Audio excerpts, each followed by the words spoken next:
औज़ुबिल्लाहिमिनश्शैतानिर्रजीम बिस्मिल्लाहिर्रहमानिर्रहीम अस्सलामु अलैकुम टू एवरीवन। आज हम मेडिसिनल केमिस्ट्री का जो नया टॉपिक स्टार्ट करेंगे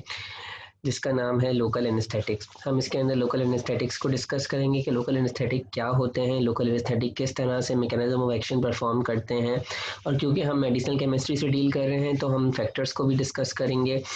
और हम जर्नल फिजियोलॉजी के बारे में भी यहाँ पे डिस्कशन करेंगे। और इसके अलावा हम एसएआर पे भी डिस्कशन करेंगे कि एसएआर ऑफ लोकल एनेस्थेटिक्स है क्या। तो सबसे पहले स्टार्ट लेते हैं लोकल एनेस्थेटिक की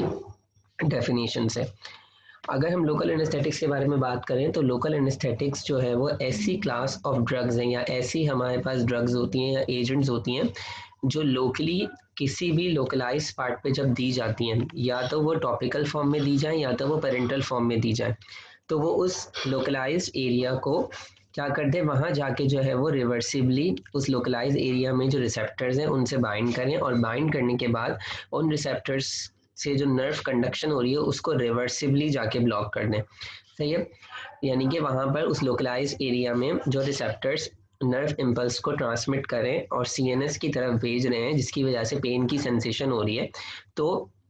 हमें अगर उस लोकलाइज एरिया के ऊपर पेन की सेंसेशन को ब्लॉक करवाना है तो उस पेन की सेंसेशन को या पेन की फीलिंग को ब्लॉक करवाने के लिए हम जो एजेंट्स देते हैं वो इस क्लास में लाया करते हैं, that are known as the local anaesthetics. तो लोकल एनेस्थेटिक्स क्या है, एक ऐसी क्लास ऑफ ड्रग्स हैं जब हम उनको पेरेंटली या टॉपिकली जो है वो दें उस लोकलाइज एरिया पे, तो वहाँ जो लोकलाइज एरिया पे जो रिसेप्टर्स मौजूद हैं, नर्व्स जो मौजूद हैं, वो उनसे रिवर्सिबल मैनर के अंदर बाइंड करें और वहाँ से नर्व कंडक्शन को ब्लॉक करें। जो नर्व कंडक्शन को ब्लॉक करने का मतलब क्या है कि वहाँ पर नर्व कंडक्शन में होता क्या बेसिकली होता है ये कि जब हमारे पास कोई भी पर्टिकुलर स्टिमुलस आके नर्व को स्टिमुलेट करता है तो वहाँ से सोडियम आइंस जो है वो आउटसाइड से इनसाइड मूव करते हैं और वहाँ जाके एक्शन पोटेंशियल की जनरेशन होती है और प्रोपेगेशन होती है, और फिर ये एक्शन पोटेंशियल एक न्यूरॉन से दूसरे न्यूरॉन तक ट्रांसमिट करते हुए ब्रेन की तरफ जाता है और ब्रेन को सिग्नल देता है ताकि पेन की जो है वो सेंसेशन हो। सही है, तो ये क्या करेंगे, ये जो है वो रिवर्सिबली उस नर्व कंडक्टेंस को ब्लॉक कर देंगे जो कि फीलिंग ऑफ पेन को उस पर्टिकुलर लोकस से या उस पर्टिकुलर एरिया से ब्रेन की तरफ जो है वो भेजने के लिए रिस्पॉन्सिबल है। सही है, अच्छा जर्नली हमारे पास लोकल एनेस्थेटिक एजेंट्स जो है वो ऐसे एजेंट्स होते हैं जो कि हमारे पास नर्व कंडक्टेंस को सोडियम चैनल्स के ऊपर जो है वो बाइंड करके रिवर्सिबल मैनर में सोडियम चैनल्स के ऊपर बाइंड करके सोडियम के इन्फ्लक्स को रिड्यूस करवाकर, मतलब सोडियम जो है वो आउटसाइड से जो है वो इनसाइड मूव नहीं करेगा, और जब सोडियम आउटसाइड से इनसाइड मूव नहीं करेगा, अब सोडियम जो आउटसाइड प्रेजेंट है वो इनसाइड किस तरह से मूव करता है, हमारे पास फॉर सपोज अगर हम कंसीडर करें कि ये हमारे पास एक लोकलाइज्ड एरिया है। सही है, अब इस लोकलाइज्ड एरिया में ये नर्व एंडिंग्स हैं, अब ये नर्व एंडिंग्स कहाँ जा रही हैं, ब्रेन की तरफ जा रही हैं। सही है, अब अगर यहाँ पर मुझे कोई सर्जिकल प्रोसीजर करना है तो मैं ब्रेन को इनहिबिट करने के बजाय सिर्फ इस लोकलाइज एरिया पे जो सर्जिकल प्रोसीजर के वक्त जो मैं इंस्ट्रूमेंट इस्तेमाल करूंगा और जो मैं जब इस एरिया की कटिंग करूंगा तो उस वक्त जो पेन की फीलिंग आएगी सिर्फ इस लोकलाइज एरिया पे मुझे इस पेन की फीलिंग को जो है वो इनहिबिट करवाना है, तो इसके लिए मैं क्या दूंगा, लोकल एनेस्थेटिक एजेंट्स दूंगा। अब लोकल एनेस्थेटिक एजेंट्स क्या करेंगे, ये जो नर्व है हमें पहले इसकी फिजियोलॉजी को समझना पड़ेगा। अगर हम नर्व को देखें तो नर्व की जो नर्व है या फिर जो न्यूरॉन है उसकी जो है वो न्यूरोनल मेम्ब्रेन होती है। अब उस न्यूरोनल मेम्ब्रेन पे आउटसाइड न्यूरोनल मेम्ब्रेन सोडियम जो है वो ज़्यादा होता है। सही है, और inside the neuronal membrane potassium जो है वो ज़्यादा होता है। सही है, इनसाइड जो है वो क्या कहते हैं, हमारे पास पॉजिटिविटी ज़्यादा होती है और इनसाइड जो है वो बेसिकली हमारे पास नेगेटिविटी जो है वो ज़्यादा होती है, और आउटसाइड जो है वो पॉजिटिविटी जो है वो ज़्यादा होती है। सही है, अब जब होता है क्या है, जब भी यहाँ पर कोई स्टिमुलस जो है वो आता है तो क्या होता है, यहाँ पे जो है वो इलेक्ट्रोकेमिकल इन्वायरमेंट जो होता है आउटसाइड द न्यूरॉन का जो इलेक्ट्रोकेमिकल इन्वायरमेंट होता है उसमें डिस्टर्बेंसेस होती हैं, और डिस्टर्बेंसेस होने की वजह से यहाँ पर जो न्यूरॉनल मेम्ब्रेन के ऊपर जो सोडियम चैनल्स होते हैं वो ओपन हो जाते हैं, और जब सोडियम चैनल्स ओपन होते हैं तो sodium outside of the cell से जो है वो इनसाइड ऑफ द सेल जो है वो मूव करते हैं, जिसकी वजह से हम ये कह सकते हैं कि something is added into the cell. तो हमारे पास जो नेगेटिव चार्ज होता है इनसाइड द सेल वो पॉजिटिव की तरफ जो है वो जाना शुरू रहता है, और जैसे ही ये चार्ज में वोल्टेज में चेंज आता है तो हमारे पास क्या होता है, एक्शन पोटेंशियल जो है वो जनरेट होना शुरू होता है और एक्शन पोटेंशियल की जो है वो फिर प्रोपेगेशन होती है। और ये एक्शन पोटेंशियल जो एक न्यूरॉन में जनरेट हुआ है वो फिर दूसरे न्यूरॉन की तरफ प्रोपेगेट करता है, वो दूसरा वाला तीसरे को भेजता है और इस तरह से एक्शन पोटेंशियल जो है वो प्रोपेगेट करता हुआ ब्रेन पे जाता है। और ब्रेन पे जाने के बाद जो है वो पेन सेंटर्स होते हैं, वहाँ जो है वो उनको स्टिमुलेट करता है और फिर जो है वो वापस से यहाँ से ब्रेन की तरफ से जो है वापस से इम्पल्स जाती है उस लोकलाइज एरिया के ऊपर और पेन की जो वो फीलिंग आ रही होती है। अब अगर हमें इस चीज़ को ब्लॉक करना है, हमें उस पर्टिकुलर साइड के ऊपर पेन की फीलिंग को ब्लॉक करना है, तो हम कौन से एजेंट्स देते हैं, हम लोकल एनेस्थेटिक एजेंट देते हैं। अब लोकल एनेस्थेटिक एजेंट हम किस फॉर्म में दे सकते हैं, या तो उस लोकलाइज एरिया के ऊपर हम टॉपिकली उनको अप्लाई करवा सकते हैं या तो हम पेरेंटली उनको एडमिनिस्टर कर सकते हैं। अब जब अगर हम उन्होंने लोकलाइज फॉर्म में या पेरेंटल फॉर्म में एडमिनिस्टर किया तो वो किस तरह से काम करेंगे, वो जो ये भी नर्व कंडक्टेंस जो पूरा प्रोसेस हो रहा है कि सोडियम आयन अंदर आया, नर्व एक्शन पोटेंशियल जनरेट हुआ, एक्शन पोटेंशियल की प्रोपेगेशन हुई नर्व के थ्रू ब्रेन की तरफ गया, तो वो क्या करते हैं लोकल एनेस्थेटिक, वो जाके ये जो सोडियम चैनल्स होते हैं इनको जो है वो ब्लॉक कर देते हैं। सही है। जब वो सोडियम चैनल्स को ब्लॉक कर देंगे, सोडियम जो है वो आउटसाइड से इनसाइड द सेल मूव नहीं करेगा, यानी कि सोडियम की परमिएबिलिटी को रिड्यूस करें और सोडियम के इन्फ्लक्स को रिड्यूस करें। और किस फैशन में रिड्यूस करें, रिवर्सिबल बाइंडिंग में। रिवर्सिबल का मतलब ये है कि जब ये ड्रग इस रिसेप्टर से बाइंड करेगी, इस चैनल से बाइंड करेगी, तो वो जो है वो सर्टेन पीरियड ऑफ टाइम तक बाइंड करी रहेगी और कुछ पीरियड ऑफ टाइम के बाद वो ड्रग इस रिसेप्टर से रिलीज हो जाएगी या ये चैनल जो है वो उस ड्रग को खुद रिलीज कर देगा। मतलब उसका जो एक्शन होगा वो लिमिटेड होगा, वो कुछ सर्टेन पीरियड ऑफ टाइम तक होगा, वो जो है वो प्रोलॉन्ग नहीं करेगा। लेकिन अगर हम इरिवर्सिबल ड्रग्स की बात करें तो इरिवर्सिबल ड्रग्स ऐसी ड्रग्स होती हैं जो कि रिसेप्टर से परमानेंटली कोवेलेंट बॉन्ड के जरिए बाइंड कर जाती हैं और वो तब तक जो है वो क्या कहते हैं रिसेप्टर्स हटती नहीं जब तक वो रिसेप्टर जो है वो डाउन रेगुलेट ना हो जाए, वो रिसेप्टर उस सेल की सरफेस से खत्म ना हो जाए, और अगर वो किसी एंजाइम से बाइंड करनी है जब तक वो एंजाइम डिस्ट्रॉय ना हो जाए और उसकी जगह कोई नए एंजाइम सिंथेसाइज ना हो जाए जब तक वो उससे बाइंड रहती हैं और वो रिसेप्टर्स को डीनेचर और डैमेज भी कर सकती हैं। और इरिवर्सिबल बाइंडिंग जो है वो ये होती है। लेकिन ये ड्रग्स क्या करेंगे, रिवर्सिबल मैनर में बाइंड करेंगी, कुछ पीरियड ऑफ टाइम के लिए वहाँ पे बाइंड करेंगी और फिर जो है वो या तो रिसेप्टर उनको रिलीज कर देगा या ये खुद रिसेप्टर से रिलीज हो जाएंगी, इनकी एफिनिटी कम होना शुरू हो जाएगी, या तो सबस्ट्रेट की कंसंट्रेशन बढ़ने की वजह से भी ये हट जाएंगी। सही है। अच्छा, अब जब हमने लोकल एनेस्थेटिक एजेंट दिया तो लोकल एनेस्थेटिक एजेंट ने क्या किया, सिर्फ इसी एरिया पे जो सोडियम चैनल्स थे उस नर्व पे उसको जो है वो ब्लॉक कर दिया और सोडियम की एंट्री अंदर रोक दी, क्योंकि सोडियम जो है वो रिस्पॉन्सिबल था नर्व की ट्रांसमिशन के लिए, एक्शन पोटेंशियल की प्रोपेगेशन के लिए। अब जब सोडियम ही अंदर नहीं आएगा तो नर्व कंडक्टेंस क्या हो जाएगी, ब्लॉक हो जाएगी, और जब नर्व कंडक्टेंस ब्लॉक हो जाएगी तो अब क्या होगा, अब यहाँ से जो हमारे पास इम्पल्सेस होंगी वो ब्रेन पे नहीं जाएंगी और ब्रेन उससे रिस्पॉन्स नहीं देगा और फीलिंग ऑफ पेन जो है वो क्या हो जाएगी, कम हो जाएगी। तो इस तरह से लोकल एनेस्थेटिक एजेंट जो है वो अपना वर्क करती हैं। तो हमने इस डेफिनेशन को थॉरली यहाँ पे डिस्कस कर लिया। अच्छा, अब लोकल एनेस्थेटिक एजेंट्स क्या कर रही है, लोकल एनेस्थेटिक एजेंट्स जो है वो क्या कर रही है, पेन की सेंसेशन को जो है वो कम करती हैं without the loss of consciousness. इसका मतलब ये होता है, इसका मतलब ये है कि हमारे पास, क्योंकि ये जो क्या कर रही है, ये डायरेक्टली ब्रेन के ऊपर जो है वो जाके अपना काम नहीं कर रही, ये सिर्फ लोकलाइज एरिया पे जो है वो पेन की सेंसेशन को रोक रही है। सिस्टम का पार्ट इतना ज़्यादा मतलब नहीं बनती है, सिर्फ लोकलाइज एरिया पे ही रहती है। तो हमारे पास क्या हो रहा है, ये पेशेंट की कॉन्शियसनेस को, अलर्टनेस को कम नहीं कर रही, उसको लॉस नहीं कर रही, मतलब उसको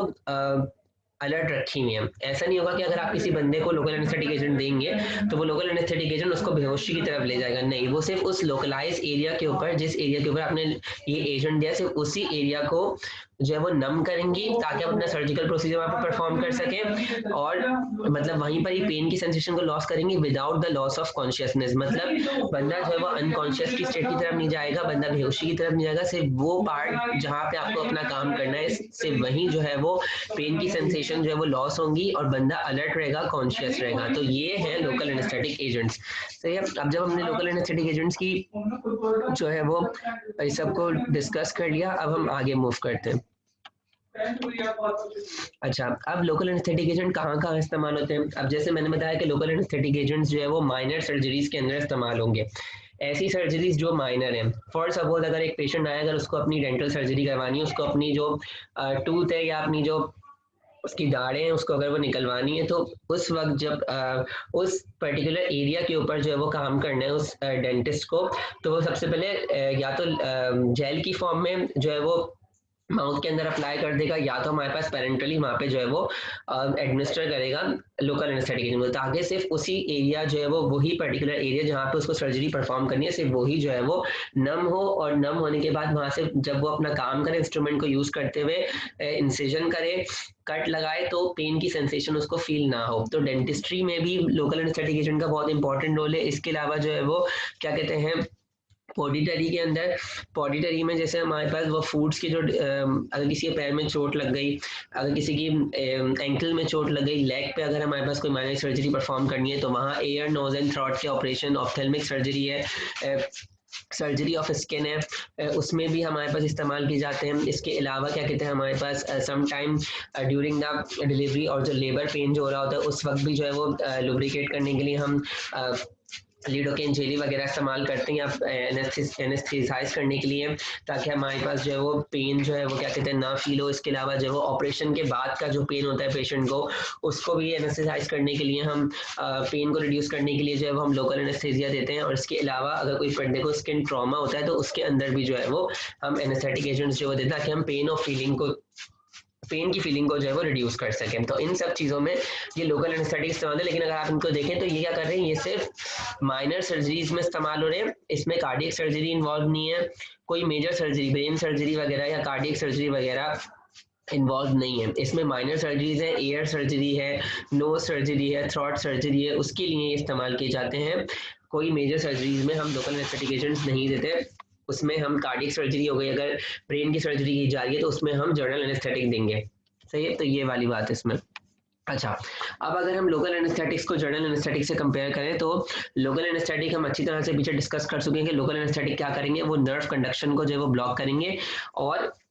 ये बात मैं पहले ही बता सकूँ कि नर्व कंडक्शन के लिए सोडियम आयन की एंट्रेंस होना सेल में, नर्व में होना ज़रूरी है। कि जब हमारे पास कोई भी एक्शन पोटेंशियल कंडक्ट हो रहा होता है तो जो एक्शन पोटेंशियल की कंडक्शन जो हो रही होती है वो सोडियम आयन के इन्फ्लक्स की वजह से होती है। कि सोडियम जब बाहर से अंदर जो है वो आता है तो एक्शन पोटेंशियल की जनरेशन होती है, और एक्शन पोटेंशियल फिर जो है वो कंडक्ट करता है। एक्शन पोटेंशियल जो है वो फिर हमारे पास जनरेट होने के बाद न्यूरॉन, एक नर्व से या एक न्यूरॉन से दूसरे न्यूरॉन तक जो है वो प्रोपेगेट करता है और फिर कंडक्शन होती है उसकी। तो अब जो लोकल एनेस्थेटिक एजेंट्स होती हैं वो इस नर्व कंडक्शन को ब्लॉक करती हैं। किस तरह से ब्लॉक करती हैं, सोडियम चैनल्स के ऊपर बाइंड करके, और सोडियम चैनल्स पे भी कुछ सेलेक्टिव साइट्स होती हैं वहां जाके बाइंड करती हैं। फॉर सपोज फिर यहाँ पे हम डेमोस्ट्रेट करते हैं कि ये हमारे पास एक नर्व है, सही है, ये हमारे पास एक सोडियम चैनल है, सही है। अच्छा, अब होता क्या है, अगर मैं इसके मैकेनिज्म को और फर्दर एलोबरेट करूं तो जब हमने लोकल एनेस्थेटिक एजेंट्स जो वो पेशेंट को एडमिनिस्टर किए उस लोकलाइज साइट के ऊपर, तो ये लोकल एनेस्थेटिक एजेंट क्या कर सकती हैं, लोकल एनेस्थेटिक एजेंट जो है वो इस सोडियम चैनल को ब्लॉक करेंगी। अब जितनी भी लोकल एनेस्थेटिक एजेंट्स होती हैं वो जो है वो क्या कहते हैं, हमारे पास सोडियम चैनल्स के ऊपर जाके कुछ सेलेक्टिव साइट्स होती हैं वहां जाके जो है वो बाइंड करती हैं और सोडियम चैनल को ब्लॉक करके जो है वो उसके इन्फ्लक्स को जो है वो रोक रही होती हैं। अच्छा, और ये वाली बात ये है कि सिर्फ वही मेम्ब्रेन्स जो एक्साइटेबल होंगी, मतलब जो एक्साइट हो सकती हैं या एक्साइटेड स्टेज में होंगी, सिर्फ उन्हीं मेम्ब्रेन्स पे जाकर ये सोडियम चैनल्स को जो है वो ब्लॉक करेंगी। ऐसी मेम्ब्रेन्स जो अपनी रेस्टिंग मेम्ब्रेन पोटेंशियल पे होंगी, जो रेस्ट कर रही होंगी, जो एक्शन पोटेंशियल को ट्रांसमिट नहीं कर रही होंगी, वहां जाके ये जो है वो सोडियम चैनल्स को ब्लॉक नहीं करेंगे। सिर्फ उन मेम्ब्रेन्स के ऊपर जो एक्साइटेबल होंगी, जैसे कि नर्व्स हैं, न्यूरोमस्कुलर जंक्शन पे जो मेम्ब्रेन होती है वो एक्साइटेबल होती हैं, कार्डियक की मेम्ब्रेन होती है वो एक्साइटेबल होती है, तो वहां जाके ये सोडियम चैनल्स को जो है वो ब्लॉक करेंगी। और जब सोडियम चैनल्स को ब्लॉक किस तरह करेंगी, सेलेक्टिवली कुछ साइट्स होती है सोडियम चैनल्स पर। अगर ये हमारे पास एक सोडियम चैनल है तो एक इसका एक्स्ट्रासेलुलर डोमेन है, एक ट्रांस मेम्ब्रेन है और एक इंट्रासेलुलर है। अब एक ड्रग जो है वो आउटसाइड भी बाइंड कर सकती है, एक ड्रग जो है वो ट्रांस मेम्ब्रेन पोर्शन पे भी बाइंड कर सकती है, और एक ड्रग जो है वो क्या कहते हैं हमारे पास इनसाइड इंट्रासेलुलरली बाइंड कर जाती है। तो जो लोकल एनेस्थेटिक्स होती हैं वो क्या करती हैं, वो हमारे पास जो है वो इनसाइड जो हमारे पास डोमेन होता है वहां जाके बाइंड करती हैं। खैर वो तो एक पूरा जो है वो डिटेल मैकेनिज्म हो जाएगा, लेकिन ये वाली बात है। सेलेक्टिव साइट्स क्यों लिखा हुआ है, क्योंकि ये इनसाइड जो हमारे पास जो चैनल का जो पार्ट जो क्या कहते हैं सेल के इनसाइड होता है वहां जाके ये बाइंड करती हैं। और किन चैनल से, किन मेम्ब्रेन के चैनल से बाइंड करती हैं, जो एक्साइटेबल स्टेट में होते हैं। अब जब वो बाइंड कर रही है तो क्या कर रही है, वो सोडियम चैनल्स के पैसेज को रोक रही हैं। जो चैनल का पोर है, जो मिडिल वाला जो हमारे पास पोर्शन होता है वो जो है वो क्या कहते हैं, पोर कहलाता है। और यहाँ पे कुछ गेट्स होते हैं जो चैनल की ओपनिंग को रेगुलेट कर रहे होते हैं। अच्छा, अगर हम फर्दर चैनल को अगर हम देखें तो ये हमारे पास एक सोडियम चैनल है, सही है। अब यहाँ पे कुछ गेट्स होते हैं, सही है। एक गेट्स क्या करते हैं, गेट्स इस चैनल की एक्टिविटी को जो है वो रेगुलेट कर रहे होते हैं। अगर ये गेट्स जो है वो क्या कहते हैं हमारे पास इस चैनल की ओपनिंग को क्लोज कर देंगे तो सोडियम चैनल की एंट्री क्या हो जाएगी, बंद हो जाएगी। यानी कि सोडियम चैनल जो है वो अब अंदर नहीं, सोडियम चैनल से जो सोडियम है वो अंदर नहीं आ सकता। मतलब ये गेट अभी क्या है, ये जो है वो बेसिकली सोडियम चैनल क्या है, अभी क्लोज स्टेट में, सही है। अगर ये जो चैनल के जो गेट्स हैं वो ओपन हो जाएंगे, सोडियम चैनल किस फॉर्म में जाएगा, ओपन स्टेट में आ जाएगा, मतलब वो एक्टिवेटेड फॉर्म में है, सही है। तो अब क्या होता है, बेसिकली ये होता है कि हमारे पास जो लोकल एनेस्थेटिक एजेंट्स होते हैं वो क्या करते हैं, वो जो है वो क्या कहते हैं, सोडियम चैनल्स को एक्टिवेटेड स्टेज में भी ब्लॉक कर सकती हैं और इनएक्टिवेटेड स्टेज में भी ब्लॉक कर सकती हैं, सही है। लेकिन शर्त क्या है कि वो जो है वो एक्साइटेबल मेम्ब्रेन का हो, कि मेम्ब्रेन एक्साइट कर सके, सही है। अच्छा, अभी क्या करते हैं, ये जो है वो सोडियम चैनल्स को ब्लॉक करके सोडियम की जो ये ट्रांसपोर्ट जो हो रही है, पैसेज जो हो रही है पोर्ट्स के थ्रू, ये उसको ब्लॉक कर देते हैं और इंटरफेयर करते हैं एक्शन पोटेंशियल की जनरेशन पे। एक्शन पोटेंशियल को जनरेट होने नहीं देते without affecting the resting potential. अगर कोई मेम्ब्रेन रेस्टिंग पोटेंशियल पे होगी तो ये वहां जाके जो है वो चैनल्स मौजूद होंगे उन पे बाइंड नहीं करेंगे, सिर्फ वो मेम्ब्रेन्स जो एक्साइट कर रही होंगी या एक्साइटेबल होंगी वहां जाके सिर्फ सोडियम चैनल्स को ब्लॉक करेंगे और एक्शन पोटेंशियल के साथ इंटरफेयर करेंगे, एक्शन पोटेंशियल की जनरेशन को ये रोक देंगे। और जब एक्शन पोटेंशियल जनरेट नहीं होगा तो कंडक्टेंस भी नहीं होगी, प्रोपेगेशन भी नहीं होगी और नर्व कंडक्टेंस भी नहीं होगी, और इस तरह से ब्रेन के पास मैसेज नहीं पहुंचेगा और पेन की सेंसेशन जो है वो कम हो जाएगी। तो ये काम कौन कर रहा है, लोकल एनेस्थेटिक एजेंट कर रहे हैं। लेकिन अगर हम इनको कंपेयर करें जनरल एनेस्थेटिक एजेंट से, तो जनरल एनेस्थेटिक एजेंट जो है वो ऐसे एजेंट्स होते हैं जो कि मल्टीपल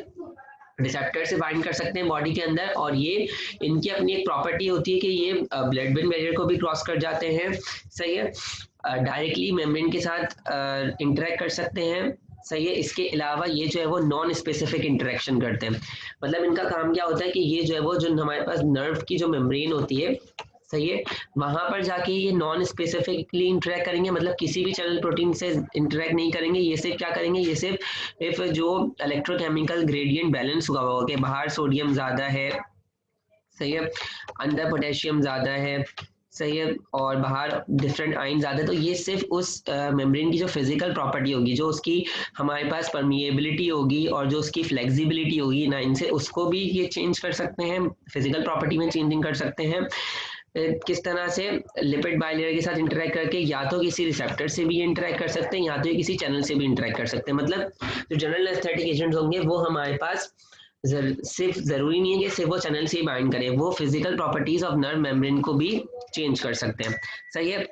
अच्छा, अब जब लेकिन क्या कर रहे हैं, अगर वो सोडियम चैनल को भी स्टॉप कर रहे हैं या वो नॉन स्पेसिफिकली इंटरेक्ट कर रहे हैं, तो उसके इंटरेक्शन से हो क्या रहा है, मेम्ब्रेन की एक्साइटेबिलिटी कम हो रही है। अब जब मेम्ब्रेन की एक्साइटेबिलिटी कम हो रही है, सिर्फ मेम्ब्रेन की एक्साइटेबिलिटी बल्कि मेम्ब्रेन की फ्लूइडिटी भी कम हो रही है, मेम्ब्रेन की परमिएबिलिटी भी कम हो रही है, और इसके साथ साथ रिसेप्टर और चैनल का फंक्शन भी जो है वो क्या हो रहा है, हमारे पास जो है वो कम हो रहा है। तो जनरल एनेस्थेटिक एजेंट्स जो है वो ऐसे एजेंट्स होते हैं जो कि नंबर ऑफ मैकेनिज्म्स के जरिए लिपिड बाइलेयर के साथ या नर्व की मेम्ब्रेन के साथ जो वो इंटरेक्ट कर रहे होते हैं और डिफरेंट फिजिकल प्रॉपर्टीज में चेंजिंग लेके आ रहे होते हैं। किस तरह से नॉन स्पेसिफिकली इंटरेक्शन करके, अब वो नॉन स्पेसिफिक इंटरेक्शन का मतलब ये है कि या तो वो मेम्ब्रेन की परमिएबिलिटी को, मेम्ब्रेन की फ्लूइडिटी को चेंज कर लेंगे, या तो वो जो है वो चैनल या किसी रिसेप्टर से बाइंड करके हमारे पास जो है वो मेम्ब्रेन के अंदर जो है वो चेंजिंग प्रोड्यूस करेंगे। लेकिन जर्नल एनेस्थेटिक और लोकल एनेस्थेटिक दोनों का काम क्या है कि वो एक्साइटेबिलिटी, मेम्ब्रेन की एक्साइटेबिलिटी को रिड्यूस करें। फर्क क्या है, local anaesthetic agent specifically sodium channel से बाइंड कर रही है, सही है, वो लिपिड बाइलेयर से इस इंटरेक्शन नहीं करी, वो सिर्फ क्या करी, वो सोडियम चैनल से बाइंड करी है। लोकल एनेस्थेटिक एजेंट में फिजिकल प्रॉपर्टीज ऑफ नर्व को चेंज नहीं करती। लोकल एनेस्थेटिक एजेंट क्या कर रही है, वो सिर्फ सोडियम की कंडक्टेंस पे जाके मसला करें। लेकिन जनरल एनेस्थेटिक एजेंट क्या करते हैं, वो सोडियम की कंडक्टेंस को भी तो चेंज कर सकते हैं, लेकिन इसके साथ साथ वो physical properties of nerve membrane में भी चेंजिंग कर सकते हैं। अब वो फिजिकल प्रॉपर्टीज क्या है, मेम्ब्रेन की फ्लूइडिटी, मेम्ब्रेन की परमिएबिलिटी, कि मेम्ब्रेन की कौन से आयन से परमिएबल होती है, मेम्ब्रेन की अपनी फ्लूइडिटी क्या है, उस सब में चेंजिंग कौन प्रोड्यूस करेगा, जनरल एनेस्थेटिक एजेंट। और लोकल एनेस्थेटिक एजेंट हम पहले डिस्कस कर चुके हैं कि वो लॉस ऑफ पेन सेंसेशन करवाती है without the loss of consciousness, लेकिन जनरल एनेस्थेटिक एजेंट पेन की सेंसेशन को भी रिड्यूस करवाती है और कॉन्शियसनेस भी लॉस करवा देती है, मतलब पेशेंट जो है वो अनकॉन्शियस हो जाएगा, पेशेंट बेहोश हो जाएगा कंप्लीटली। सही है, पेशेंट को पता नहीं होगा कि मेरे साथ क्या हो रहा है। लेकिन जो लोकल एनेस्थेटिक एजेंट जब हम देंगे तो पेशेंट को पता होगा कि मेरे साथ क्या हो रहा है, क्योंकि पेशेंट अलर्ट होता है सिर्फ उस एरिया पे जहां पे सर्जरी परफॉर्म की जा रही है, वो एरिया जो है वो लोकलाइज्ड फॉर्म में जो है वो एनेस्थेसाइज हो जाता है। सही है, इसके अलावा अगर हम लोकल एनेस्थेटिक एजेंट्स को, इसके अलावा बहुत दूसरे एजेंट्स भी होते हैं जो कि हमारे पास पेन को भी जो है वो रिड्यूस करने में इस्तेमाल होते हैं, जैसे हमारे पास एनाल्जेसिक्स और non steroidal anti inflammatory drugs, जो क्या करती हैं, जो कि हमारे पास जो है वो, अगर हम रिकॉल करें पहले की इंफॉर्मेशन को, तो एनाल्जेसिक्स क्या करते हैं, ऐसे एजेंट जो कि पेन को जाके रिड्यूस करें, जिसमें से एक ड्रग, एक नॉन नार्कोटिक एनाल्जेसिक्स होते हैं और नार्कोटिक एनाल्जेसिक्स होते हैं। तो नॉन नार्कोटिक एनाल्जेसिस में हमारे पास non steroidal anti inflammatory drugs आ रही होती हैं और स्टेरॉयडल एंटी इन्फ्लेमेटरी ड्रग्स आ रही होती हैं, और नार्कोटिक एनाल्जेसिस में हमारे पास ओपियोइड एनाल्जेसिक्स आ रहे होते हैं। सही है, तो अगर हम बात करें लोकल एनेस्थेटिक एजेंट्स को, हम कंपेयर करें इनके साथ एनाल्जेसिक्स के साथ, लोकल एनेस्थेटिक एजेंट को अगर हम एनाल्जेसिक्स के साथ कंपेयर करें, तो लोकल एनेस्थेटिक एजेंट क्या करें, वो सिर्फ सोडियम चैनल से बाइंड करें, वो किसी पेन रिसेप्टर से बाइंड नहीं कर रहे, ना तो वो किसी पेन के अंदर जो हमारे पास और पेन के अंदर जो हमारे पास क्या कहते हैं मीडिएटर्स इन्वॉल्व है, जो इन्फ्लेमेटरी मीडिएटर्स जो प्रोड्यूस होते हैं या जो पेन कॉजिंग मीडिएटर्स होते हैं, वो उनके साथ उनकी सिंथेसिस को स्टॉप नहीं कर रहे। लेकिन जो एनर्जेसिक एजेंट्स होते हैं, जैसे हमारे पास अगर हम बात करें तो हमारे पास हमने पढ़ा था कि जब हमारे पास कोई भी इंजरी होती है, कोई भी स्टिमुलस आता है, तो हमारे पास क्या कहते हैं, जो मेम्ब्रेन होती है वहां से फॉस्फोलाइपेज A2 निकलता है, फिर वो जाके कॉक्स 1 और लॉक्स पाथवे को एक्टिवेट करवाता है। कॉक्स पाथवे की वजह से हमारे पास एराकिडोनिक एसिड की जब मेटाबॉलिज्म होती है तो उससे हमारे पास प्रोस्टाग्लैंडिन्स बनते हैं, ल्यूकोट्राइन्स बनते हैं, प्रोस्टासाइक्लिसिन्स बनते हैं, थ्रोम्बोक्सिन बनते हैं। तो और इसके अलावा हमारे पास जो है वो जब उस पर्टिकुलर मेम्ब्रेन की डैमेज होती है तो वहां से कुछ साइटोकाइंस भी निकलते हैं, इसके अलावा ब्रेडिकाइनिन रिलीज होता है। तो ये सब चीजें क्या करती हैं, ये सब जो वो पेन को जो है वो कॉज करवाती हैं, सही, और इन्फ्लेमेशन को कॉज करवाती हैं। तो इन चीजों से हमें बचने के लिए हम क्या करते हैं, हम जो है वो पेन को रिड्यूस करवाने के लिए हम क्या देते हैं, एनाल्जेसिक एजेंट देते हैं, जैसे आइबुप्रोफेन है, एस्प्रिन है, ये सब हम देते हैं। तो वो क्या करते हैं, वो जाके सेलेक्टिवली जो है वो एंजाइम जो कि पेन मीडिएटर्स की बायोसिंथेसिस के लिए रिस्पॉन्सिबल है, वो उसको जाके इनहिबिट करते हैं, और वो एंजाइम या वो मैकेनिज्म जिसके जरिए पेन मीडिएटर रिलीज हो रहे होते हैं, वो उसको जाके ब्लॉक करते हैं। और या तो वो डायरेक्टली जाके पेन रिसेप्टर से भी इंटरेक्ट कर सकते हैं, यानी कि एनाल्जेसिक्स जो है वो ऐसे एजेंट्स होते हैं जो कि हमारे पास पेन को तो रिड्यूस करते हैं, लेकिन जो पेन मीडिएटर्स की वजह से जो डैमेजिंग भी हो रही होती है उसको भी रिड्यूस कर देते हैं, हीलिंग को भी प्रमोट करते हैं। लेकिन लोकल एनेस्थेटिक एजेंट ऐसा नहीं करते, क्योंकि लोकल एनेस्थेटिक एजेंट क्या करें, सिर्फ वो सोडियम चैनल से बाइंड करें, वो पेन रिसेप्टर से बाइंड नहीं कर रहे, वो पेन मीडिएटर की बायोसिंथेसिस या उसकी रिलीज को इनहिबिट नहीं करे। तो local anaesthetic agent analgesic agent से किस तरह से डिफरेंस शो करते हैं, local anaesthetic agent analgesic agent से इसलिए डिफरेंस शो करते हैं क्योंकि एनाल्जेसिक्स जो होते हैं वो पेन रिसेप्टर से बाइंड करते हैं और पेन को इनहिबिट कर देते पेन की फीलिंग को, और इसके अलावा वो सिंथेसिस को भी स्टॉप कर रहे होते पेन मीडिएटर्स की, कॉक्स पाथवे को ब्लॉक करके या हमारे पास पूरे पाथवे को ब्लॉक करके पेन के। लेकिन एनेस्थेटिक एजेंट्स जो है वो ऐसा नहीं करते। तो यहाँ पे हमने लोकल एनेस्थेटिक एजेंट के बारे में पहले डिस्कस किया, फिर उनको जनरल एनेस्थेटिक से भी कंपेयर कर लिया, और फिर हमने उनको एनाल्जेसिक से भी जो है वो कंपेयर कर लिया। यहाँ पे हमने जो है वो कंपेरिजन जो है वो शो कर दिया। सही है, अब अगर हम आगे बात करेंगे तो हमारे पास आगे क्या आता है, आगे हमारे पास आता है कि अब एक आइडियल लोकल एनेस्थेटिक एजेंट होता क्या है, कि हमारी डिमांड क्या है, हमारी रिक्वायरमेंट क्या है, कि अगर हम कोई भी सर्जिकल प्रोसीजर कर रहे हैं तो जो हम उस पेशेंट को लोकल एनेस्थेटिक एजेंट लगा रहे हैं तो वो लोकल एनेस्थेटिक एजेंट कैसा होना चाहिए। अच्छा, सबसे बड़ी बात यह है कि हमने बाय द डेफिनेशन ये देख लिया कि लोकल एनेस्थेटिक एजेंट एक ऐसा एजेंट होता है जो कि रिवर्सिबली जाके हमारे पास जो है वो नर्व कंडक्टेंस की ट्रांसमिशन को जो है वो ब्लॉक कर देता है। सही है, तो एक तो ये बात हो गई कि जो भी हम लोकल एनेस्थेटिक एजेंट यूज करेंगे, जिसे हम आइडियल कह रहे हैं, वो ऐसा होना चाहिए कि वो रिवर्सिबली जाके सिर्फ सेंसरी नर्व्स को ही ब्लॉक करे। अच्छा, यहाँ पे हमारे पास थोड़ी फिजियोलॉजी जो है वो आ जाती है, तो हम डिस्कस कर लेंगे थोड़ी फिजियोलॉजी को। हमारे पास दो तरह के जो है वो नर्व्स होते हैं, एक ले जाने वाले और एक वापस लेके आने वाले। फॉर सपोज अगर मुझे किसी काम को एलोकेट किया गया है कि मेरा एक ये काम है कि मुझे यहाँ से जो है वो खाना उठा के उस पोजीशन पे लेके जाना है जहाँ पे लोग खाने के लिए इंतजार करें, और वहां से फिर मुझे वहां के जो बर्तन है वो उठा के फिर मुझे वापस से उस जगह पे लेके आने हैं जहाँ पे उनका इंतजार किया जा रहा है धोने के लिए। तो ये वाली बात है। इसी तरह से बिल्कुल हमारे जो निज़ाम है, जो बॉडी है, उसके अंदर हमारे पास दो टाइप के नर्व फाइबर्स होते हैं। एक हमारे पास जो है वो एफरेंट नर्व फाइबर और एक हमारे पास ईफरेंट नर्व फाइबर, यानी कि सेंसरी नर्व फाइबर और motor nerve fibre. Sensory nerve fibres क्या करते हैं, जो भी हमारे पास स्टिमुलस आता है किसी भी सेंसरी ऑर्गन पे, जैसे स्किन हो गई, हमारे पास क्या है, स्किन एक सेंसरी ऑर्गन है, वहां से जो भी स्टिमुलस आता है उसको जो है वो, उसकी वजह से जो इम्पल्स जनरेशन होती है वो उसको जो है वो क्या कहते हैं, कैरी करके क्या लेके जाते हैं, ब्रेन की तरफ लेके जाते हैं। और जब ब्रेन से वापस से उस इफेक्टर के ऊपर या सेंसरी नर्व के सेंसरी ऑर्गन के ऊपर जो है वो मैसेज को पहुंचाया जाता है, तो उसका काम, किसका काम होता है, वो ब्रेन का काम होता है। ब्रेन से किसका काम होता है, मोटर फाइबर्स का काम होता है। यानी कि हमारे पास एक ये लोकलाइज्ड एरिया है और ये ब्रेन है। सही है। अब उस लोकलाइज एरिया से जितनी भी इंफॉर्मेशन ब्रेन की तरफ जाएगी वो किसके जरिए जाएगी, एफरेंट न्यूरॉन्स के जरिए जाएगी। और ये एफरेंट न्यूरॉन्स को हम क्या कहते हैं, सेंसरी नर्व फाइबर्स कहते हैं। जो यहाँ पर जो लोकलाइज एरिया पे जो भी चेंजेस आ रही होगी स्टिमुलस की वजह से, कोई इंजरी हो गई, कोई ट्रॉमा हो गया, कोई केमिकल एक्सपोजर हो गया, जो भी यहाँ पे चेंजेस आ रही है वो चेंजेस को नर्व के जरिए इम्पल्सिस की फॉर्म में जो है वो ब्रेन की तरफ लेके जाएंगे। मतलब वो सेंसिंग का काम करेंगे और ब्रेन को जाके क्या करेंगे, इंफॉर्मेशन दे देंगे। सही है। और अब जब ब्रेन उस इंफॉर्मेशन को रीड करेगा और वापस से उस सेल को जो है वो क्या कहते हैं हमारे पास, या उस पर्टिकुलर जो है वो सेंसरी ऑर्गन को जो है वो इम्पल्स सेंड करेगा, तो वो किसके जरिए सेंड करेगा, वो सेंड करेगा ईफरेंट न्यूरॉन्स के जरिए। और वो ईफरेंट न्यूरॉन्स क्या होंगे, मोटर फाइबर्स। सही है। तो हमारा मेन काम क्या है, हमारा मेन काम ये है कि हमारा जो एनेस्थेटिक एजेंट होना चाहिए वो ऐसा एनेस्थेटिक एजेंट होना चाहिए जो सिर्फ सेंसरी वालों को ही जो है वो क्या कहते हैं, क्या करे, जो है वो इस वाले पाथवे को, जो एफरेंट न्यूरॉन्स है, जो सेंसरी नर्व फाइबर्स हैं, उनकी जाके रिवर्सिबली ब्लॉकिंग शो करे। और जो मोटर फाइबर्स है उस पे उसका इफेक्ट जो है वो ज्यादा ना हो, सिर्फ मिनिमल इफेक्ट हो। अब ऐसा क्यों है, ऐसा इसलिए है क्योंकि हमारे पास जब हमने यहाँ पे कोई भी जो है वो कट लगाया, तो हमारे पास क्या हुआ, जो पेन की फीलिंग तब होगी जब यहाँ से इंफॉर्मेशन ब्रेन के पास जाएगी। अब जब यहाँ से इंफॉर्मेशन ब्रेन के पास जाएगी ही नहीं, तो ब्रेन किस चीज को रिस्पॉन्स करेगा। सही है। अब जब ब्रेन किसी चीज को रिस्पॉन्स नहीं करेगा, तो वो वापस से जो है वो ऑटोमेटिकली जो है वो क्या कहते हैं, जो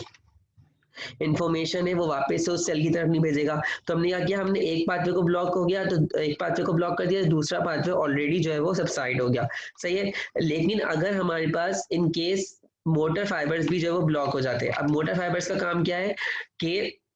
वो जो है वो क्या कहते हैं, ब्रेन की तरफ से जो वो इम्पल्स जो है वो लेके जाए उस सेंसरी ऑर्गन के ऊपर, ताकि वो सेंसरी ऑर्गन जो है वो अपना काम जो है वो अच्छी तरह से कर सके। सही है। लेकिन अगर कोई ऐसा एनेस्थेटिक एजेंट होगा जो सेंसरी नर्व फाइबर्स के साथ साथ अगर मोटर फाइबर्स को भी ब्लॉक कर देगा, वैसे ऐसा होता तो नहीं है लोकल एनेस्थेटिक एजेंट में, अगर वो मोटर फाइबर्स को भी ब्लॉक कर देगा, तो हमारे पास क्या होगा, हमारे पास जो ये ऑर्गन है, ये जो हमारे पास सेंसरी ऑर्गन है, वो क्या हो जाएगा, उसकी नमनेस जो है वो प्रोलॉन्ग्ड हो जाएगी। मतलब कि जब एनेस्थेटिक एजेंट अपना काम करके वहां से बाहर निकल जाएगा, सही है, और पेशेंट को फिर जो है वो क्या कहते हैं अपना वापस से अपने आप को नॉर्मली लेके आना होगा, तो हमारे पास क्या होगा, पेशेंट जो है वो क्या कहते हैं रिकवर नहीं कर पाएगा। जो रिकवरी फ्रॉम एनेस्थेटिक एजेंट होगी वो ज्यादा नहीं होगी। सही है। इस वजह से हमारे पास जो आइडियल लोकल एनेस्थेटिक एजेंट ऐसे एजेंट्स हो जो सिर्फ सेंसरी नर्व फाइबर्स को ही जो है वो ब्लॉक करें, वो जो है वो मोटर फाइबर्स को ब्लॉक ना करें। और सेकंड वाली बात ये कि उनका क्या हो, उनका रैपिड ऑनसेट ऑफ एक्शन हो, कि जैसे ही हमने सर्जिकल प्रोसीजर स्टार्ट करने के लिए उसको जो है वो एडमिनिस्टर किया, तो वो जल्दी से जो है वो हमारे पास within fraction of minutes या कुछ सेकंड्स के मिनट्स के अंदर तक जो है वो क्या कहते हैं हमारे पास उस एरिया को नम कर दे, उनका रैपिड ऑनसेट ऑफ एक्शन हो, और इसके अलावा उनका ड्यूरेशन ऑफ एक्शन जो है वो सफिशिएंट हो। अब कितना सफिशिएंट हो? इतना सफिशिएंट ड्यूरेशन ऑफ एक्शन हो कि हमारा जो सर्जिकल प्रोसीजर है वो कंप्लीट हो जाए, तब जाके जो है वो हमारे पास जो है वो इसका जो local anaesthetic effect, local anaesthetic agent का जो इफेक्ट है वो टर्मिनेट हो और पेशेंट वापस से रिकवर जो है वो होना शुरू हो जाए। सही है, रिकवरी फ्रॉम एनेस्थेसिया जो हमारे पास अचीव हो जाए। सही है, यानी कि इतना सफिशिएंट ड्यूरेशन ऑफ एक्शन हो कि वो जो है वो during the till the completion of surgical procedure जो है वो अपना एक्शन जो है वो मेंटेन करके रख सके। सही है, और सबसे बड़ी बात कि हमारे पास की कोई सिस्टमिक टॉक्सिसिटी ना हो, कि वो पेशेंट के लिए जो है वो सेफ हो। और भी हमारे पास पॉइंट्स आते हैं, वो पॉइंट्स क्या आते हैं कि एक तो उसकी जो है वो एक्वस सॉलिबिलिटी जो है वो अच्छी हो। सही है, ताकि हम उसको जो है वो पेरेंटल फॉर्म में जो है वो प्रिपेयर कर सकें। सही है, सेकंड वाली बात ये आती है कि अगर हमें जो है वो समटाइम्स कुछ ऐसे लोकल एनेस्थेटिक एजेंट होते हैं जिनका ड्यूरेशन ऑफ एक्शन जो है वो कम होता है, तो या तो हम उनकी डोज बढ़ा के उनका ड्यूरेशन इंक्रीज कर सकते हैं, लेकिन जब हम डोज बढ़ा रहे होंगे तो साइड बाय साइड हमारे पास क्या होगा, ड्रग रिलेटेड टॉक्सिसिटी भी जो है बढ़नी शुरू हो जाएगी। तो हम क्या करते हैं, हम उनकी टॉक्सिसिटी डोज बढ़ाने के बजाय हम क्या करते हैं, हम उनको वेजो कॉन्स्ट्रिक्टर के साथ जो है वो दे देते हैं। वेजो कॉन्स्ट्रिक्टर क्या करते हैं, उस लोकलाइज एरिया पे जो ब्लड सप्लाई आ रही होती है उसको जो है वो रिड्यूस कर देते हैं। सही, अब जब वो ब्लड सप्लाई रिड्यूस हो जाएगी तो जो हमने लोकल एनेस्थेटिक एजेंट दिया होगा वो सिर्फ उसी एरिया पे जो है वो क्या होगा, कन्फाइंड रहेगा। सही, जब वो उसी एरिया पे कन्फाइंड रहेगा तो वो उस एरिया से निकलकर एलिमिनेशन के लिए नहीं जा सकता, मेटाबॉलिज्म के लिए नहीं जा सकता। क्यों? क्योंकि ब्लड वेसल्स कॉन्स्ट्रिक्ट हुई हुई हैं, उसको पैसेज का जो है वो वक्त नहीं मिले, मतलब पैसेज का जो है वो मतलब कोई पैसेज नहीं मिलेगा, कोई रास्ता नहीं मिलेगा। सही है, तो जब हम ऐसे एजेंट्स को जिनका लोअर ड्यूरेशन ऑफ एक्शन होता है या शॉर्टर ड्यूरेशन ऑफ एक्शन होता है, तो उनके ड्यूरेशन ऑफ एक्शन को बढ़ाने के लिए हम क्या करते हैं, हम उनको वेजो कॉन्स्ट्रिक्टर के साथ दे जाते हैं। और जब हम किसी ड्रग को किसी ड्रग के साथ दे रहे होते हैं तो हमें उनकी कंपेटिबिलिटी भी देखनी होती है ताकि वो एक दूसरे के साथ को एडमिनिस्टर की जा सके। तो एक तो हमने बात कर ली कि जो है वो एक्वस सॉलिबिलिटी उनकी अच्छी हो और वो इजीली कोई एडमिनिस्टर। सेकंड पॉइंट मेरे पास क्या होगा कि ऐसा एनेस्थेटिक एजेंट आइडियल होगा जो इजीली जो है वो अदर ड्रग के साथ को एडमिनिस्टर किया जा सके। इसके अलावा उसकी जो है वो केमिकल स्टेबिलिटी जो है वो अच्छी हो कि वो स्टेबल रहे। सही है, तो ये सब चीज़ें जो है वो क्या कहते हैं हमारे पास क्या होती हैं, एक आइडियल लोकल एनेस्थेटिक एजेंट की प्रॉपर्टीज में हमारे पास जो है वो इंक्लूड होती हैं। सही है, अच्छा अब यही वाली बात है कि हमारे पास मैकेनिज्म ऑफ एक्शन की बात करें तो हम पहले ही बात कर चुके हैं कि लोकल एनेस्थेटिक एजेंट जो क्या करते हैं वो वोल्टेज गेटेड सोडियम चैनल से बाइंड करते हैं इनसाइड द सेल। अब यही वाली बात हो गई कि मैंने बताया कि सेल के अंदर, सही है, ये हमारे पास एक नर्व है या न्यूरॉन है, अब ये सोडियम चैनल है। सही है, अब जो लोकल एनेस्थेटिक एजेंट होंगे वो आउटसाइड बाइंड नहीं करेंगे, वो इनसाइड द सेल बाइंड करेंगे। इसलिए मैंने पीछे बात की थी कि वो सेलेक्टिव साइट्स पे जाके सोडियम चैनल्स के ऊपर बाइंड करते हैं। सही है, इनसाइड द सेल बाइंड करेंगे और इनसाइड द सेल बाइंड करने की वजह से सोडियम चैनल को ब्लॉक कर देंगे, और जब सोडियम चैनल ब्लॉक हो जाएगा तो सोडियम का इन्फ्लक्स जो है वो रुक जाएगा। और क्योंकि सोडियम के इन्फ्लक्स की वजह से क्या हो रहा था, नॉर्मल फिजियोलॉजी में एक्शन पोटेंशियल जनरेट हो रहा था और एक्शन पोटेंशियल की प्रोपेगेशन हो रही थी। तो जब ये प्रोसेस नहीं हो रहा तो सोडियम अंदर नहीं आ रहा, और जब सोडियम अंदर नहीं आ रहा तो जनरेशन ऑफ एक्शन पोटेंशियल नहीं हो रही एक्सॉन के अंदर। जब जनरेशन ऑफ एक्शन पोटेंशियल नहीं हो रही तो वो जो न्यूरॉन है वो एक्साइट नहीं हो पा रहा, उसकी एक्साइटेबिलिटी कम हो गई, और जब उसकी एक्साइटेबिलिटी कम हो गई तो वो नर्व इम्पल्स को जो है वो ट्रांसमिट नहीं कर पाएगा, कंडक्ट नहीं कर पाएगा, और पेन की जो सेंसेशन होगी वो रिलीफ हो जाएगी। सही है, तो ये हमने इस तरह यहाँ पे मैकेनिज्म को डिस्कस कर लिया। सही है, अच्छा अब ये वाली बात लिखी हुई है कि हमारे पास ये जो पूरा पॉइंट लिखा हुआ है ये हमारे पास उसकी फिजियोलॉजी को डिफाइन कर रहा है, जो हम आगे जाके भी डिस्कस करेंगे। सही है, अच्छा सबसे पहले क्या होता है, सबसे पहले हमारे पास होता क्या है कि अब कोई भी न्यूरॉन जब अपने एक्शन पोटेंशियल को जो है वो जनरेट करना चाहता है तो उस न्यूरॉन को जो है वो सबसे पहले एक वैल्यू तक पहुंचना होता है, एक ऐसी वोल्टेज की वैल्यू तक पहुंचना होता है जहां पे वो एक्शन पोटेंशियल को कंडक्ट करने के काबिल हो जाए, या एक ऐसी जो वैल्यू या वोल्टेज तक पहुंचना होता है जहां पे वो एक्शन पोटेंशियल को फायर कर सके या जनरेट कर सके, जिसे हम थ्रेशोल्ड वैल्यू या थ्रेशोल्ड वोल्टेज कहते हैं,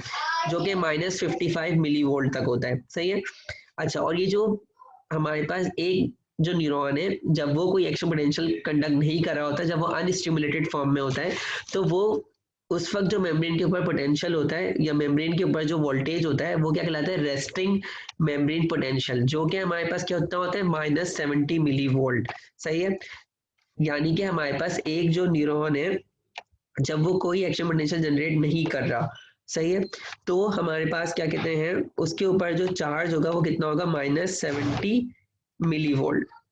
सही, यानी कि वो न्यूरॉन जो है वो अभी अपने रेस्ट पे है, उसके अंदर अभी कोई डिस्टरबेंसेस क्रिएट नहीं हुई। लेकिन जब उसको अपने एक्शन पोटेंशियल जनरेट करना होगा या एक्शन पोटेंशियल को फायर करना होगा, तो उसको एक -70 मिली वोल्ट से एक जो है वो खास वोल्टेज की वैल्यू पे आना होगा, जिसे हम -55 मिली वोल्ट कहते हैं। सही है, ये वो वैल्यू है, और ये वैल्यू क्या कहलाती है, कहलाती है थ्रेशोल्ड वैल्यू, थ्रेशोल्ड पोटेंशियल। सही है, सही है, यानी कि वो वैल्यू जिसपे हमारे पास जो एक नर्व है या एक न्यूरॉन है, वो एक्शन पोटेंशियल को कंडक्ट करने के लिए, फायर करने की जो है वो कैपेबिलिटी उसके अंदर आ जाए और जो है वो फायर कर सके। अच्छा, अब जो भी हमारे पास एक्शन पोटेंशियल जनरेट होता है वो किस वजह से होता है, वो इस वजह से होता है या तो कोई आइन अंदर गया या तो कोई आइन बाहर गया। सही है, अब हमें पहले पता करना पड़ेगा कि हमारे पास नॉर्मली अंदर कौन सा आइन होता है और बाहर कौन सा आइन होता है। हमारे पास जो नर्व होती है उसके इनसाइड जो है वो हमारे पास पोटेशियम आइन जो है वो ज़्यादा होते हैं, और आउटसाइड द जो हमारे पास न्यूरोनल मेम्ब्रेन होते हैं उससे सोडियम आइन जो है वो ज़्यादा होते हैं। यानी कि अंदर जब मेम्ब्रेन रेस्टिंग पे होती है तो अंदर हमारे पास जो है वो नेगेटिविटी ज़्यादा होती है और बाहर हमारे पास जो है वो पॉजिटिविटी जो है वो ज़्यादा होती है। सही है, अब क्या होता है, अब हमारे पास जो है वो मेम्ब्रेन के ऊपर जो है वो कुछ ऐसे चैनल्स होते हैं जो कि हमारे पास लीकी चैनल्स होते हैं, जो स्लाइटली हमारे पास पोटेशियम को जो है वो लीक कर रहे होते हैं। सही है, पोटेशियम को जो है वो सेल से बाहर की तरफ लीक कर रहे होते हैं। अब जब पोटेशियम जो है वो सेल से जो है वो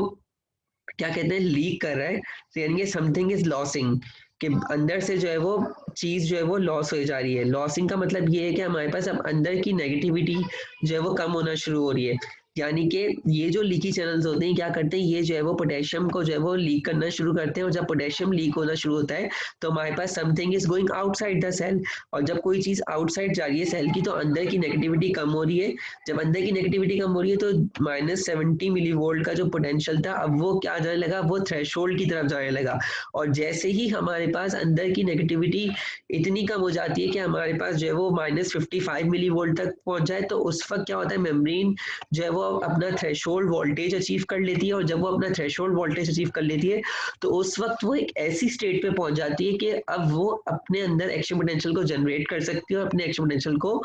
जो है वो फायर कर सकती है। तो जब मेम्ब्रेन थ्रेशोल्ड पोटेंशियल तक जो है वो पहुंच जाती है तो उसके बाद क्या होता है, उसके बाद जो है वो मेम्ब्रेन की permeability towards the sodium ion जो है वो इंक्रीज हो जाती है। और जब मेम्ब्रेन की permeability towards the sodium ion increase हो जाती है तो हमारे पास क्या होता है, जो मेम्ब्रेन के ऊपर जो सोडियम चैनल्स होते हैं वो ओपन हो जाते हैं, और सोडियम जो है ना फिर क्या होता है, आउटसाइड से इनसाइड ऑफ द सेल जो है वो मूव करता है। सही है, पहले हमने क्या बात की, पहले हमारे पास मेम्ब्रेन जो है वो रेस्टिंग पे होती है, रेस्टिंग के बाद वो किस पे जाती है, थ्रेशोल्ड पे जाती है, और जब वो थ्रेशोल्ड वैल्यू को अचीव कर लेती तो उसके बाद क्या होता है, उसके बाद सोडियम की परमिएबिलिटी बढ़ जाती है मेम्ब्रेन की, सोडियम चैनल्स ओपन होते हैं और सोडियम जो है वो आउटसाइड से इनसाइड मूव करता है। और जब कोई चीज़ इनसाइड ऐड हो रही है तो अब क्या होगा, अब जो -55 मिली वोल्ट है,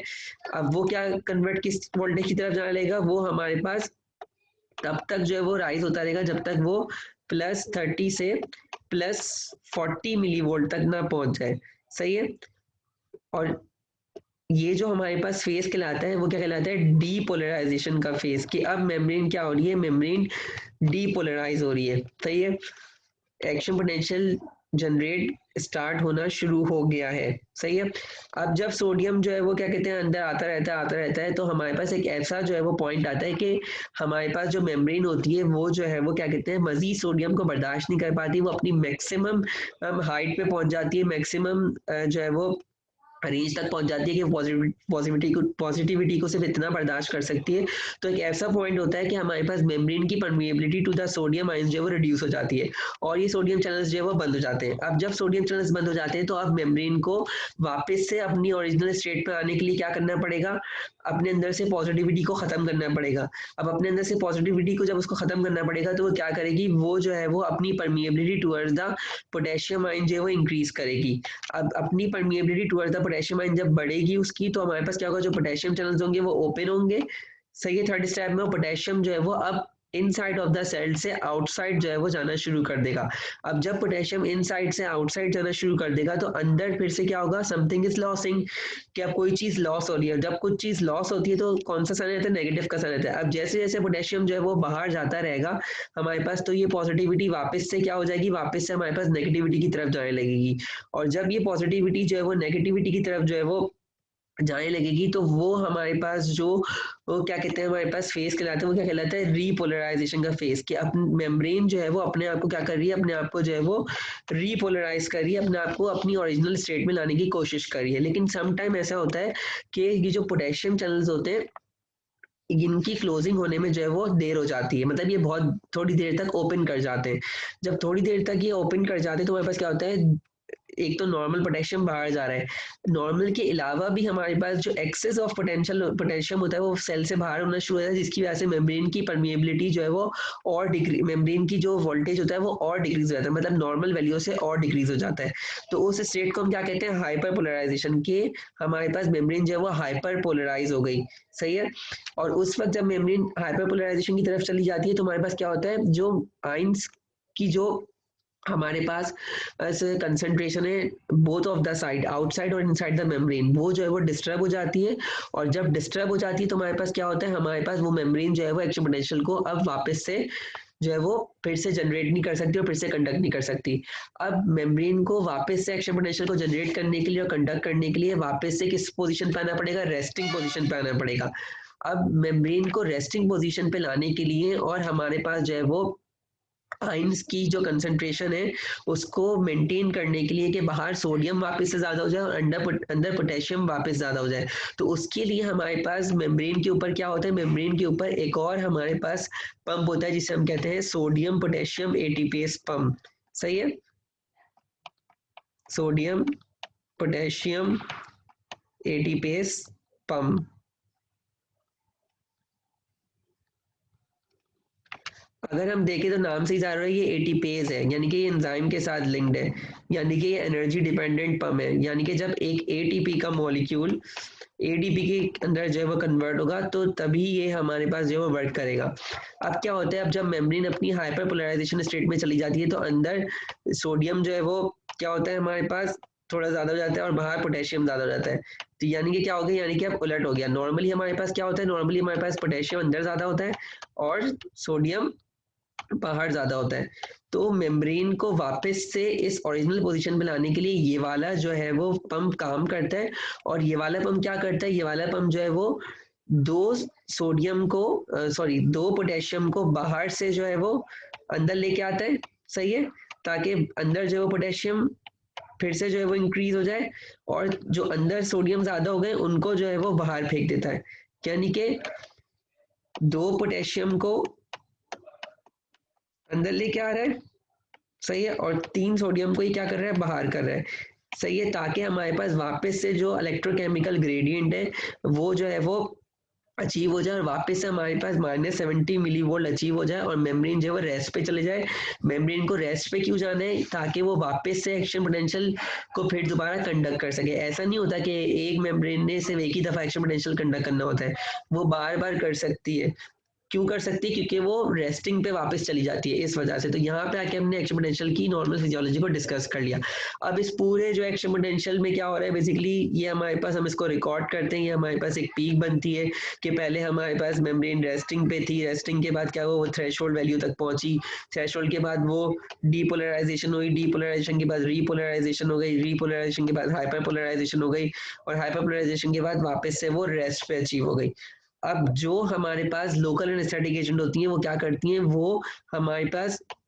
डीपोलराइजेशन फेज पे एक्ट करती हैं और इस थ्रेशोल्ड फेज पे जो है वो एक्ट करती हैं। जब हम किसी भी बंदे को लोकल एनेस्थेटिक एजेंट देते हैं तो लोकल एनेस्थेटिक एजेंट क्या करता है, वो सोडियम चैनल्स को ब्लॉक करता है और हमें पता है कि सोडियम चैनल्स जो है वो डीपोलराइजेशन फेज में खुलते हैं, तो यानी कि वो डीपोलराइजेशन को रोक रही हैं। अब जब डीपोलराइजेशन रुक जाएगी तो एक्शन पोटेंशियल जनरेट नहीं होगा, जब एक्शन पोटेंशियल जनरेट नहीं होगा तो ये पूरा प्रोसेस भी नहीं होगा, और जब ये पूरा प्रोसेस नहीं होगा तो नर्व की कंडक्शन नहीं हो पाएगी। तो जब नर्व की कंडक्शन नहीं हो पाएगी तो हमारे पास क्या होगा, हमारे पास जो है वो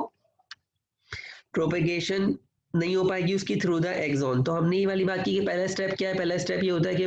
वोल्टेज गेटेड सोडियम चैनल खुलते हैं, सोडियम अंदर मूव करता है और मेम्ब्रेन का पोटेंशियल बढ़ना शुरू हो जाता है। लेकिन उन्होंने लोकल एनेस्थेटिक एजेंट क्या करते हैं, लोकल एनेस्थेटिक एजेंट इस सोडियम के इन्फ्लक्स को ब्लॉक कर देते हैं, और जब सोडियम का इन्फ्लक्स ही ब्लॉक हो जाएगा तो एक्शन पोटेंशियल जनरेट नहीं होगा, और जब एक्शन पोटेंशियल जनरेट होगा तो एक्शन पोटेंशियल प्रोपेगेट भी नहीं होगा, और जब वो प्रोपेगेट नहीं होगा तो वो ब्रेन तक नहीं पहुंचेगा, और ब्रेन तक नहीं पहुंचेगा तो ब्रेन से वापस रिस्पॉन्स नहीं आएगा और पेन की सेंसेशन जो है वो रिलीव हो जाएगी। तो ये हमारे पास, हमने इसको डिटेल स्टडी कर लिया कि इस तरह से हमारे पास जो है वो लोकल एनेस्थेटिक एजेंट अपना काम कर रहे होते हैं और एक एक्शन पोटेंशियल किस तरह से जनरेट होता है। सही है। अच्छा, अब यहाँ पे हमारे पास क्या है, अब हमारे पास यहाँ पे थोड़ी फिजियोलॉजी को हम फिर से डिस्कस करते हैं। अगर हम बात करें तो हम पहले ही बात कर चुके हैं कि जो हमारा नर्वस सिस्टम होता है वो दो चीज़ों पे कंसिस्ट करता है, एक सेंसरी न्यूरॉन्स के ऊपर कंसिस्ट करता है, एक मोटर न्यूरॉन्स पे कंसिस्ट करता है। सेंसरी न्यूरॉन्स ऐसे न्यूरॉन्स होते हैं जो कि एफरेंट न्यूरॉन्स होते हैं, जो हमारे पास क्या करते हैं, हमारे पास सिग्नल को उस सेंसरी ऑर्गन से ब्रेन की तरफ भेजते हैं, और जो मोटर न्यूरॉन्स होते हैं वो ब्रेन से इलेक्ट्रिकल सिग्नल्स को सेंसरी ऑर्गन की तरफ लेके जाते हैं। अच्छा, अब अगर हमें टिपिकल न्यूरॉन का स्ट्रक्चर देखें तो हमारे पास न्यूरॉन जो होता है बेसिकली एक ऐसा सेल होता है जिसके अंदर प्रॉपर्टी होती है कि वो हमारे पास इलेक्ट्रिकल इम्पल्स को रिसीव करे, उसको प्रोपेगेट करे, और प्रोपेगेट करने के साथ उसको कंडक्ट करे और ब्रेन की तरफ जो है वो स्टिमुलेशन दे। अब अगर हम न्यूरॉन को देखें तो न्यूरॉन जो है वो बेसिकली हमारे पास 3 पार्ट्स के ऊपर कंसिस्ट करता है। एक न्यूरॉन की जो है वो सेल बॉडी होती है, सही है, जिसे हम सोमा भी कहते हैं, सही है,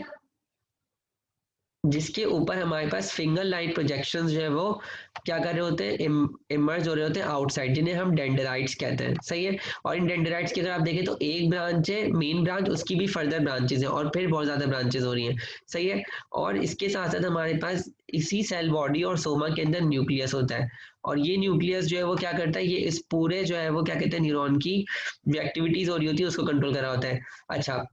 अब अगर आप देखें तो आपके पास ये जो सेल बॉडी है उसके एक पार्ट से जो है वो एक लॉन्ग सी जो है वो क्या कहते हैं, हमारे पास ये जो